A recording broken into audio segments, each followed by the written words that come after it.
Hey guys, welcome back to UpClick. In this video, I'll be showing you, or we'll be discussing with you, how to create an Amazon account without phone number. But first, check a special offer in the description. So let's get started. So if you want to create a Amazon account here without using any phone numbers, well, this is one that's kind of tricky. Is it actually possible? So in this case, the first thing you want to do is you want to go to Amazon.com here. At the top right, you want to see the hello sign in section. Go and click on the start here button so that we can create our account.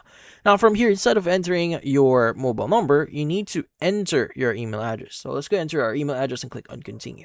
Now from here, it's going to give you the button that says proceed to create an account. Let's go and just press on it. Now from here, you want to provide the following details like your name, your password, and also re-entering your password just to confirm.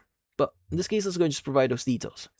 Now, once you provide all the details here, you'll be able to see the button here that says verify email. Now, usually if you provide an email address instead of a phone number, well, they will send a code to your actual email address here.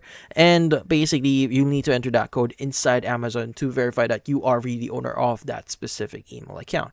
Now, once you've done that, that would create your account. But then again, for certain orders, like for example, if you're ordering online, well, a phone number is still required, so that's the only downside here. But then again, if you just want to create your account and maybe subscribe to certain services and not order from Amazon, this is how you do it. And that's about it. So if you found this video, hopefully hit the like and subscribe button and watch our next video.